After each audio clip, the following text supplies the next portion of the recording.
And yep, no real surprises there. Hakuryu and 2 Montanas on both sides. UFR have gone for a, I would say, slightly tankier setup on their cruisers. 2 Hindenburgs, a Moskva and a DM against a Hindenburg, a Zau, a Moskva and a Minotaur. Now that's interesting. Minotaur's one of those ships we haven't seen much of in this tournament. Yeah, you don't typically see one going there. It might work on Islands of Ice. Get them North Cap looks like a decent spot for a Minotaur. Probably make it work on the South Cap as well. Radar Minotaur or just regular old Minotaur, do you think? I would assume regular Minotaur, because they've, with only 2 destroyers, it's kind of hard to mooch off the smoke. Anyhow, just need to set up the ritual suicide. Like so, and then like so. Yeah, damn, I hate it when it doesn't register the shift key.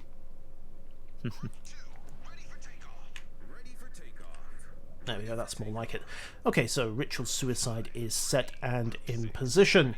Just wait for that to happen, and looks like an early BC split according to the map. Hakuryu's getting its planes into the air, of course. So, question is, in fact, yes, complete refusal of A from Danish White Hawks side here. Not sure what... UFR seems to be splitting A and C so far. So we're going to have a scrap in C. The question will be, can Danish White Hawks break UFR's forces in C quick enough that they can turn the whole force north and engage UFR at A before they manage to consolidate? Because that's the question of timing at this stage.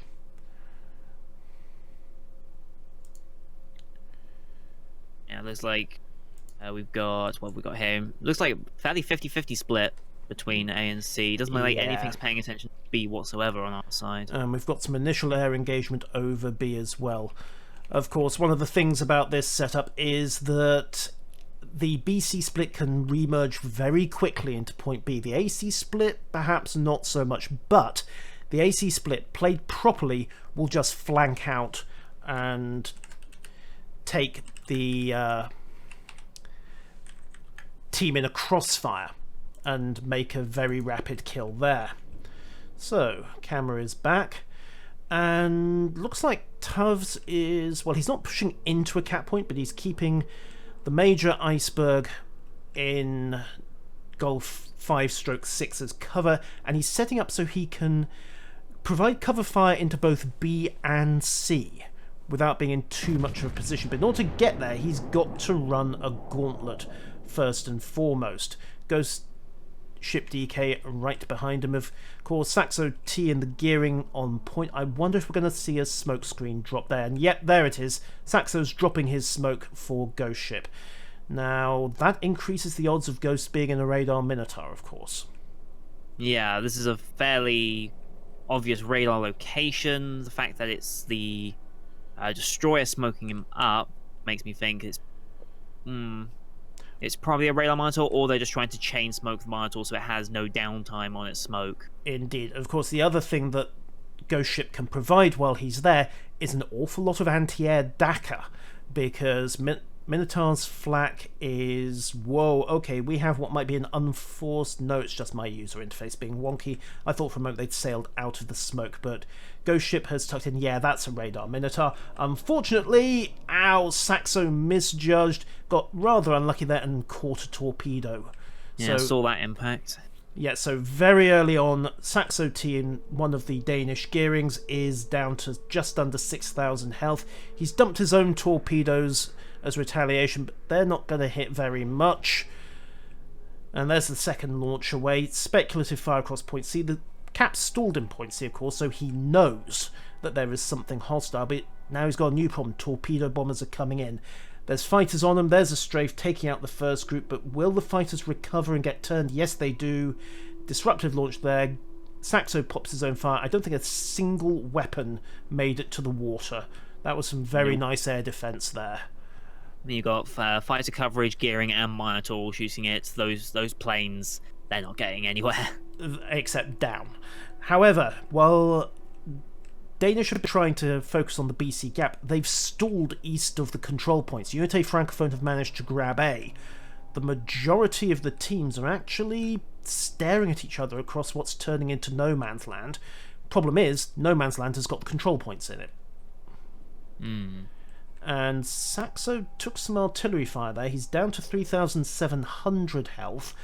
The cap in C is still stalled. Neither side really wants to be making too much progress. There we go. Cap progress in C. So Unité Francophone have been forced to vacate just for a moment. Yeah, it doesn't look like they're going to get in time to stop them from fully completing the cap. So looks like Danish White Hawks will take the C cap and have control of that. So that brings it back up to even point gain. And there it goes. There's the capture. So it's a static 54-point difference at the moment, give or take on timing. So it's played kind of how we expected to at the start. Unité grabbing A, White Hawks grabbing C. The question is what happens next, because that force of Unités in A is now in a position to start swinging around and trying to turn the flank. And if they can come south and start bottling up Danish White Hawks in the southeast corner of the map, Unité Francophone can just put the pressure on and slowly throttle them away. Well, the thing with UFR is they have control of A, but there's only one ship actually going around to make use of the flank, and it's that lone Hindenburg. Other than that, everything else is down at C or holding just outside of B. Yeah, and torpedo bombers are on another suicide run. First squadron gets taken out before they even get a weapon launch away. Saxo T's dropped his smoke, but we're going to see a second launch here. Panicked, of course. Gas. Yeah. 4 torpedoes in the water, and that might have been a desync, it might have been the strafe, it might have been random flak, but again, that's another wave of torpedo bombers just thrown away, and I'm a little surprised to see this sheep trying to hit the same target the same way twice in a row. Yeah, there's just so much stuff here that there's never going to get through. It'd be much more, at least in my mind, to head for the north side of the map and then come down to support the Hindenburg, because this Montana down here might not be in range of any defensive fire unless the Zau's still hanging around, but if the Zau's hanging around, then at least you spot him for your own battleship. True enough, and of course Montana's other thing is that she packs so much anti-air on her own anyway that you're going to lose planes no matter what, but Smedden definitely doing a better job of keeping his bombers in one piece, and as I say, that a strafe catches his torpedo bombers and wipes them out in one fell swoop. Whoops. Famous last words there. Interestingly, Ghost, I think, is doing more to stall Unité Francophone than anyone else. They know he's there, of course. There's some artillery fire coming in, not having much luck, and there's spotting as well. So I think right now it's a very bold move by that gearing to try to push into B. I think he's gambling that he is outside of Ghost's radar range. Problem is, the way Ghost is dug in there, he's virtually impossible to hit, but he can't hit back himself. Yeah, this south flank, UFR just taking their time. They're not really rushing into anything. The only thing that's really taking any damage is the Mosfer, who's down to half health, and the Montana, who's taken about 15k, but that's about it. Yeah, the Des Moines being very conservative, and equally much. Kutu's taken some fire as well. He's on basically half health, just a little under, in fact, 23,000. But again, both teams are quite content to play a relatively conservative game at this stage. All except Vibastian, whose solo charge down on the flank has got quite a bit of attention. I think he might be regretting his life choices a little over here. Yeah, straight up fight between the Zau and the Hindenburg. Hindenburg has the better rate of fire and the better AP, but Zau has the better HE, and that damage stacks up very quickly with the high fire percent as well. Yes, and it's not a straight fight either, although Sortie Baron there preferring to get his broadside into play, getting rounds out towards the Unité Francophone forces at sea. We have another contest in play. The Grozovoy tried to sneak its way in, but Verdandi almost immediately confirmed for us that yes, Ghost Ship is running a radar set and not a smoke launcher, and Verdandi is, well, turns tail, legs it, does the sensible thing. There are just too many guns and too many people who want him dead for trying to get into point C. But we've picked up Saxo on low health. Torpedo bombers aren't going to survive long enough to get that drop off, and there they go. yeah, And doesn't look like anything else could take advantage of it. We've got some Montana shells I and Fury don't shells know. coming Alan in. Kiefer's having a pretty good look, and in fact, Can't there's a see lot Paul. of focus fire. Saxo gets away with it for the most part, but he had 3 ships pointing at him, and he's still, I think, got hostile aircraft spotting. But friendly Minotaur fighters, took a lot of damage from something. I'm not quite sure what managed to get that salvo off, but he's down to 12k. yes, he's moving back and forth a little. I think he might have just stuck himself out a bit too far to the northeast. The terrain's a bit lower there, and as a consequence, he ate a salvo. But that's guesswork. But Unité Francophone, of course, have now got point B as well. The gearing of Alan Kiefer managed to finish that cap off unmolested. So, as a consequence, UFR are now 2 control points up. And as a result, Danish White Hawks have got to push. They've got to come up with something, probably getting into point B. And hoping that they can turn this chokehold round. Because right now, UFR are just going to sit back and strangle them. The Bastion up in the Hindenburg has gone all the way up north trying to break away from the Zao and Montana that were eyeing him up. It looks like he's managed to completely disengage. He got has. fighter coverage as well. And critically, of course, because the torpedo bomber, singular, is on a suicide run to provide that intel. Oh, there he goes. He now knows that some of the Danish forces are actually moving north. And as a consequence, Danish White Hawks are starting to string out a little. Their southern elements aren't turned round. They're still trying to hold C. But they've got no reconnaissance in point C either. That DM of Gasover is doing a very good job of... Ooh, Malamu gets a shot into Ghost Ship DK. He moved just that little bit forward, and Malamu was far enough away that he was able to lob the rounds over the icebergs and take out the Minotaur. So, Danish White Hawks' big advantage, that Minotaur that was in the blocking position, is now gone. So their radar coverage, well, they've still got the Moskva of TAVS 2, who's behind another iceberg, but they've really got nothing that can capitalise, and that's now 3 control points to Unité Francophone. Yeah, and Verdani is just inside the Moskva's radar range, but he's now getting out of there, so he should be able to escape alive. Saxo got spotted, and a lot more shots going in on him. Yeah, and Tavs is trying to push round into the control circle, but in order to do it, he's got to break cover. And unfortunately, with those angles, both Gasover and Malamu have got good shots on him. Gasover, of course, popping out the high explosive. Aromata and even Verdani is getting in on the act here. A lot of ammo coming towards Tavs. He's thought better of it and is backing up. Has got a fire, but he'll control that once he gets back into cover. The question is, how much is going to be left? Because he was lucky there, managed to bow tank Malamu's salvo from the Montana. This is not looking good for Danish White Hawks, is it? No, they're going to have to kill something real quick and hope Saxo doesn't get taken out here. If Saxo goes down, I think that's... Yep, there it goes. Yep. There's very little they can do to change this around now. They've got... UFR have got complete map control, and there's nothing in a position to really take it back. The Moskva and Hindenburg could go back in to try and contest C, but they're getting shot at all the while they're trying to do it, so I don't think they can do it in time. I think it's too late now. Honestly, even their other destroyer, Paxism, coming in on point A, he's on low health. He's going to have to contend with the Hindenburg. He's spotted from the air, so it's really just a question of who's going to get guns onto him. He's bracketed by both the Montana down in point B, and the Hindenburg's last contact was up in the A line, but... Well, let's be honest here, Aromata Vivasium will have swung round by now, so he will be looking for just that one close-range broadside. And here he comes already. He may not even be willing to wait for that, so he's fired one, broken cover. Paxism now knows exactly where it is, but that knowledge is not going to do him much good. Ooh, that almost did it. 400 health, and his engine shot. Panic smoke. but he's losing momentum, and Verbassin is not going to miss a shot like that, not at this level of play. Farewell gearing, Danish White Hawks destroys, and that is the game. One more tick. So, fairly convincing stomping there by Unité Francophone, taking them one game up in this round of 32 match.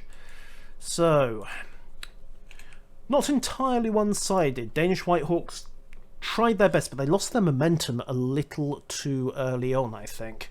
If they'd been a bit more aggressive and gotten into UFR, maybe they could have tried to make a shove of it at point C, focused their fire, and swung around to deal with the forces at A.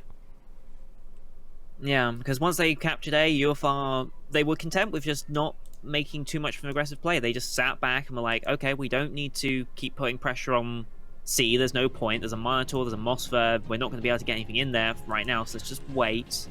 And they got an early advantage with the early A cap. They took B off, since nothing on their Hawks team was able to really stop them. There was no radar positioning around there to interrupt it. And the destroyers on Hawks lost their health somewhat early. I didn't see what did the most damage to them, but they were both on fairly low health by the time it came to contesting caps. Yeah, that's not good. The destroyer that went north, I didn't see what happened to him too much. The destroyer that went south, he took an unlucky torpedo hit early on. There were some speculative torpedoes from Unité Francophone, and he just happened to whiz round the corner at the wrong moment, ate a torpedo broadside. Of course, gearing being gearing is tough enough that it can take one, but after that he was very definitely on the back foot and having to play conservatively.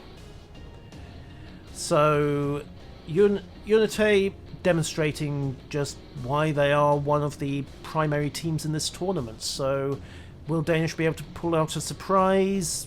Well, we'll see. You have to find something this match, otherwise they're going to be going home. Yes, this is very, very true. And, well, it's not quite as rapid a demolition. That match took, 15 minutes, give or take. They were quite most because both teams were quite content to play relatively conservatively. But we also saw a fairly vicious demonstration as to just why bombers aren't a thing in tournament play and high-tier play in general. The few attempts to get airstrikes through just got shredded. Yeah, the tier 10 AA is no joke. It's so powerful. So, yeah, getting a strike off, unless you've got a lone target that for some reason doesn't have AA build or AA modules like defensive fire, then yeah, strikes are not going to get through for anything meaningful unless it's right at the death of the game. Yeah, and really it is in the mid to late game where, in particular, ships have been worked over by heavy grade high explosive. Once a ship starts taking high X hits from cruiser and battleship HE, you start losing flak fairly rapidly, especially if they're looking for fires and hitting your superstructure, because that's where your flak is. So, mid-late game, yeah, airstrikes can be extremely effective, but to a large extent, I've not seen decoy bombers yet, which I would expect to at this tier for the early games. Just dump the bombs and use it as a fast scout and fighter bait. I haven't seen that at all so far. Both sides seem to be actually trying to hit things with their bombers, and that's not actually a good idea this early on. No. So, teams are gearing up for the second match. The map will be Atlantic, as before, and as noted, Danish White Hawks are now fighting to stay in the tournament. Whether they can do it, well, we shall see. Good luck to them, I think. They're tweaking their setup a little, but I wonder, UFR I doubt will change what works, to be honest here.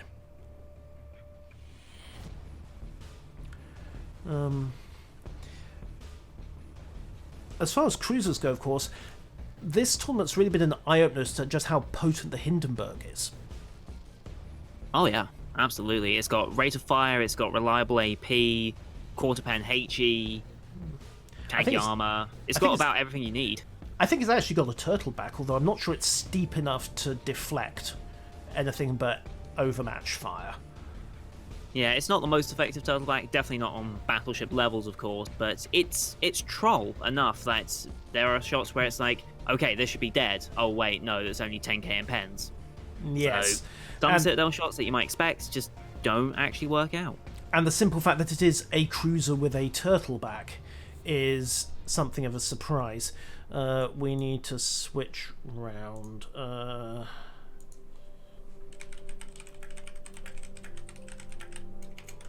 Because right now, Stunt needs to be with UFR, I need to be with Hawks. It's just one of those things, because the way our user interfaces are set up. Not as bad as the last one, at least. Yes, that is definitely a valid point, Celeric. Definitely a valid point.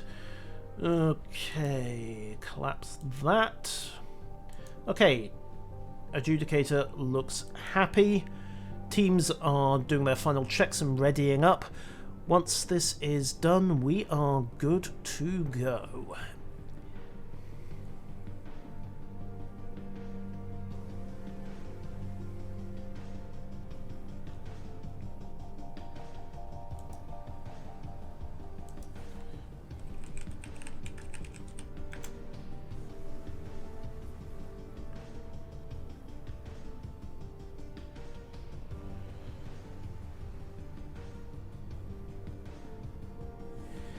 Right.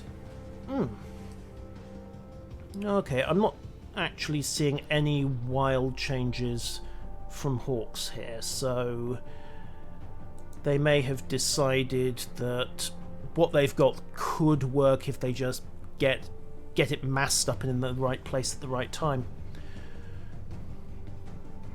Yeah, looks fairly... I think it looks pretty much identical on UFR side as well. Indeed, and Grease Monkey, you are absolutely correct. A non-carrier team, well, I think we saw the only non-carrier game we're going to see in the entire tournament, thanks to Dehart Kern, and they gave a very solid demonstration as to just why you have a carrier in your team. However, game is a go. Let's switch over the cameras, get the action rolling. Let's see if Danish White Hawks can stay in the tournament.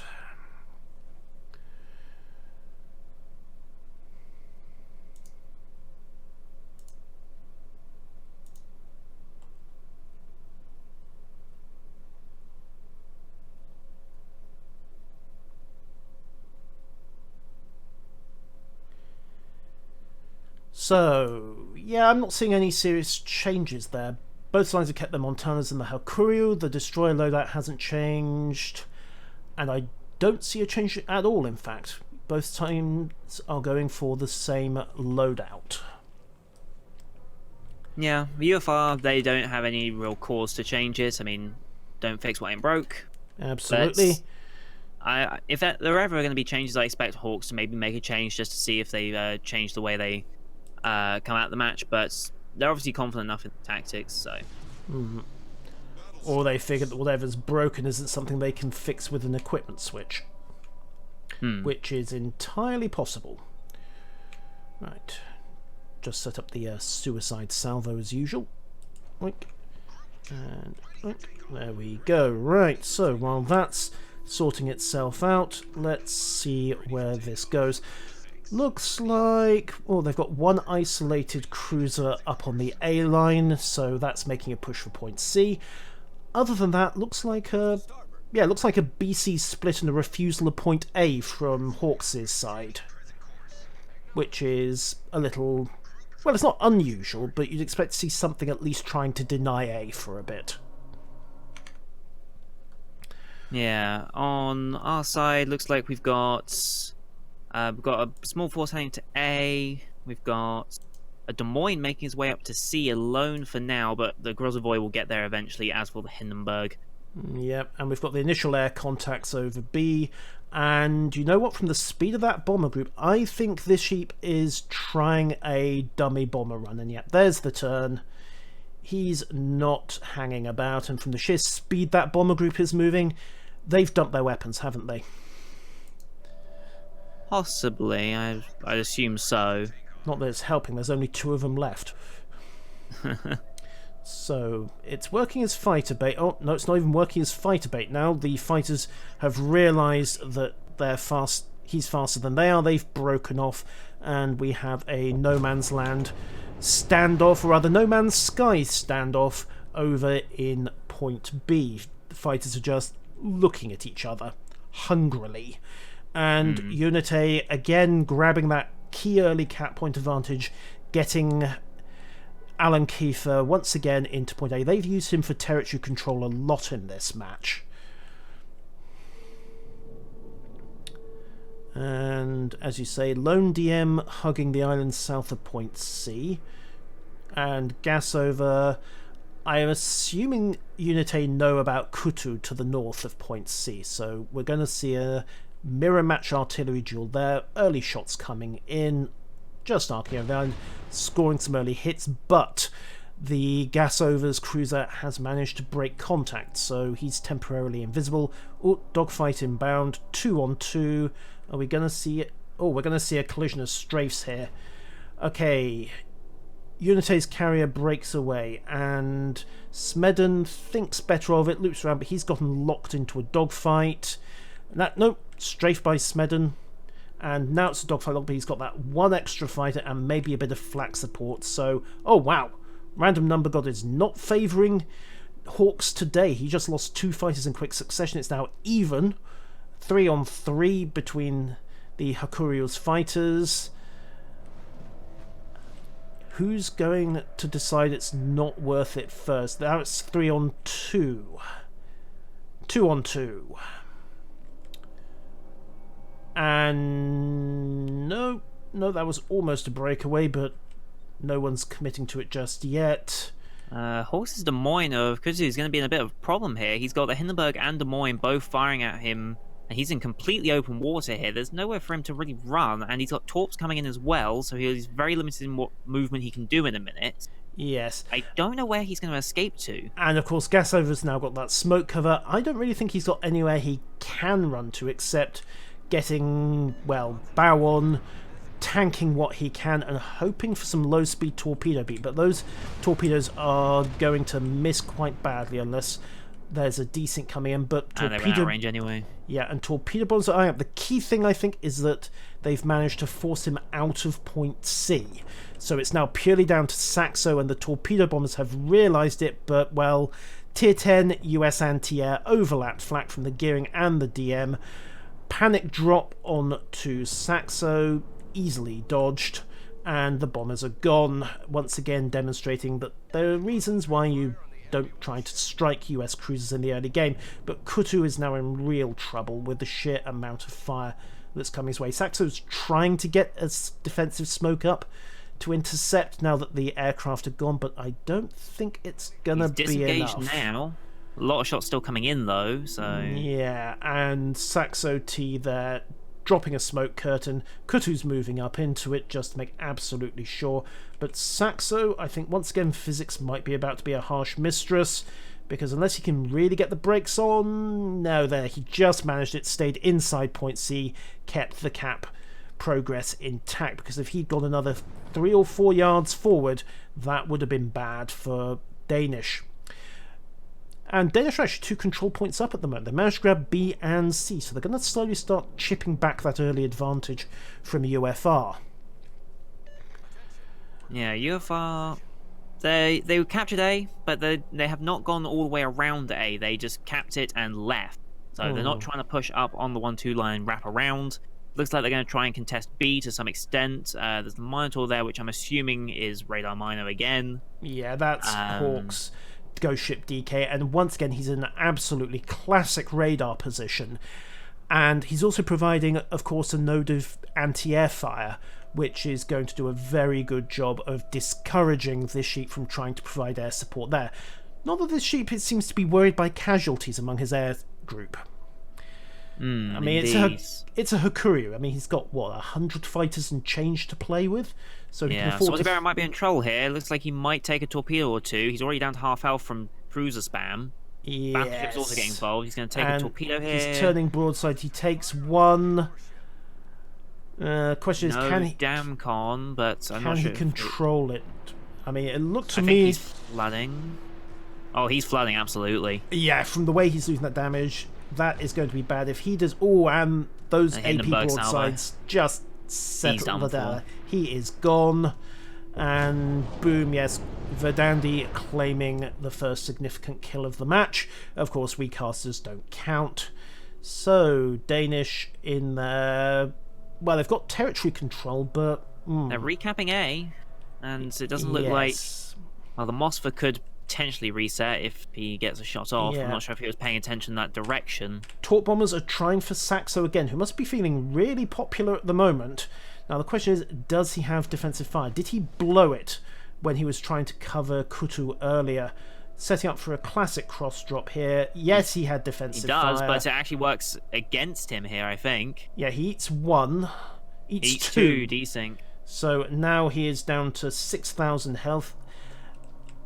And Kutu is spotted again, completely open water. He's got nowhere to run to. The Des Moines, Hindenburg, and Grotavoy and Montana all focusing him. And this time, there's no friendly destroyer around to provide smoke cover either. So nowhere to run, nowhere to hide, and armor angling does not work against high explosives. So this is probably farewell to Kutu. 3,000 health. 1,800, that rapid fire spam from the DM and the quarter pen HE from the Hindenburg just doing their wicked work. Oh, he dodged that one, got the rudder over. The heel off. Yeah, but the question is, can they do it? Because even the Dandy's getting close and eyeing up point C. And Montana it's snatches it. Not enough. The Montana reloaded, and that was that. So, point They'll C have now... C now, at least. Point C now swinging back thanks to gas over, and Danish are ahead on points, but they're going to have to break this defensive knot between B and C, and Danish are really dug in here. Unité Francophone are going to... They're really going to have to come up with something. Now, they may try and wrap around from point C. That's going to take several minutes, so I'm not sure they can make that count. And once again, Ghost Ship just providing that... He doesn't even really need to do anything at this point. It's just the threat. The fact that Unité know he's there is enough to make the destroyers think, you know what? I'm going to be somewhere else. But we've got a probe from one of their bombers. This sheep just taking a wee look and finding fighters and deciding, you know what? I'm not going to take those odds. I'm out of here. See you guys. I'm going home. Saxo's stuck right up behind this island. He can't really go out, otherwise the Des Moines going to blap him. And as long as that fighter squadron is loitering there, Unité know exactly where he is. So Saxo, as you point out, well, he's not dead, but he is effectively mission killed at this point. And that might be about to turn to a real kill, because we've got snapshots there from Gasover just looking for the salvo, and, well, he's not behind nearly enough cover. Once Gasover finds the range, then it's going to be all over. Those torpedoes aren't going to hit anything. Wow, Gasover's actually having some trouble hitting Saxo. And yeah, Saxo's not only found... Shot, I don't think. Saxo didn't take a single hit from, I think it was 3 broadsides from a DM. He's managed to pop smoke and duck behind cover, and the fighter spotter is gone, so no more peeping Tom to worry about there. He's in a good position now to hopefully break away, probably to the southeast, but he's going to have to move fairly fast, or Gasover is just going to close the range and radar him down. Right now, Kifler takes a torpedo there. I think that was... Not sure if that... I think that was an airdrop. Yeah, considering how tight those torpedoes are going. So he's down to 6,500, and he's being charged by Hawks' Gearing and Paxism, who has massive health advantage. Indeed, but Charles Plaga in the Moskva is in a good position to provide fire support there. Point B has turned into an artillery duel. There's no other way to describe it. And Ghost Ship... You know, I think Ghost Ship might have brought smoke to this one. Yeah, we assumed he was radar, but that is Minotaur smoke coming down. So he's shielding both himself and Tavs temporarily, and as a consequence, Malamu is taking the traditional Minotaur rain, and as a result, well, he's dodging, but unless he starts blind firing back or someone gets a sensor lock over, it's going to be messy, but I don't think he's going to try those. But Ghost Ship is getting greedy. He's inching forwards. He's moved out of cover. Incoming that smoke screen. Yeah, Ghost Don't know if they might... picked them up yet. They've probably picked it up because, of course, Minotaur packs a hydroacoustic search as well as either smoke or radar, and yet Ghost has seen it. He's got the torpedo beats on, but yeah, there we go. That's the turn complete. Well, so just clear range as well. However, Unité have managed to bully their way into B. They've grabbed C, so now it's 2 points to 1 in favour of Unité Francophone. And this is just burning to the Moskva, and he might go down here. He's down to like 4,000 health. Yeah, and Capital Ghost Smoke has just expired, and he's sitting very still, and I think maybe hoping the enemy isn't going to notice him. And he goes Painless. Boom! Right, Moskva, Painless 72 goes down to fire, and oh dear, I think we might be about to say goodbye to Ghost. No, amazingly, he's not dead. I felt sure that broadside from the Montana was going to finish him, but he lucked out. That was Hindenburg broadside, that was the AP there. Montana fired a little later, but still a few shots going in, and I think that's it. And he's dumped his next smoke launch, so it's back to the stalemate, unfortunately, at this point. Gasso finally gets and chased down Saxo. Yay! But Danish can't afford a stalemate at this stage. So no. they've got to push, and I'm not sure they've got anything left to push with. Once again, we're in a situation where one team just hasn't managed to score any kills. And amazingly, Paxism's probably going to go down here. Like, he's done very little damage to Alan Kiefer, sorry, and he's going to go down for it. Yep. So he had no impact there whatsoever. Kiefer just used his smoke and was just like, no, I'm just going to let the Moskva, Grozovoy, and Montana deal with you. Yes, and that was absolutely well played. He did have contact with Alan, but he just could not translate. He was out on his own, and as a consequence, he just got focused down. And this just reinforces something we were saying right back at the start. A lot of the time in Modern Warships, it's about which team can focus their fire better. Zagamore gets dropped by the carrier, I think, there. No, I didn't see any bombers in proximity at all. I think they're all dead, because nothing else could have torpedoed him from that location. Yeah, but they might be about to lose Montana. Sizzix is looking for it. There he goes. And it's actually Tavs that gets the kill shot from right the way over by point B. So that's some consolation at least. And they're only 100 points behind. But look at the ship totals. They are down to 4 ships. Danish need a miracle at this point, and there's no other way to put it. Rounds into Webastian, saying broadside in the Hindenburg, but it's a Hindenburg, and he soaks the worst of it with only minimal effect. I think those shots went a little high, but both Ghost Ship and Tabs are trying their best. There's Ghost Ship. Yeah, and I don't know how many charges he's got left or what his cooldown is, but his options right now are... Ooh, Webastian takes one significant hit, but he pops his repair party, gets his high explosive, returning fire. Oh, boom! Blindsided by Zix Fighter, and that is Webastian gone, but there's only 40 points in it, but Unité still have the control point advantage, still have a slight victory point lead, still have a massive ship lead. The question is, can they take out Malmö? Because that will remove most of the defense line that UFR have established on B and might allow a late sneak in and cap. Airstrike comes in, of course, lose a lot of bombers, and I think that was a defensive fire from Aromata there, but Malmö is burning. And we're not seeing an early damcon from him.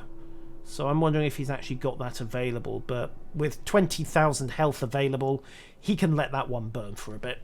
Doesn't have to worry too much. He's got fire prevention, that's only one fire, so he's saving it. And here comes the torpedo bombers, this is what he's probably saving the damcon for. Yeah. Although they're getting shredded by the Hindenburg. Yeah, and there wasn't a single weapon in the water there. So you have to wonder if that might not have been the Grozovoy adding its flak into the mix as well. Mind you, Malmö down to 11,000 health. Concentrated gunfire might still do it, and that would put Unité on a points disadvantage temporarily. However, It's really down to Tavs, Ghost, and Zix at this point. They're the only 3 surface ships left available. Ghost needs to be And careful because he's broadside onto the Mossfer. The Mossfer's putting some decent AP in here. and he's not angled enough against Malamu either, but there is an island in the way.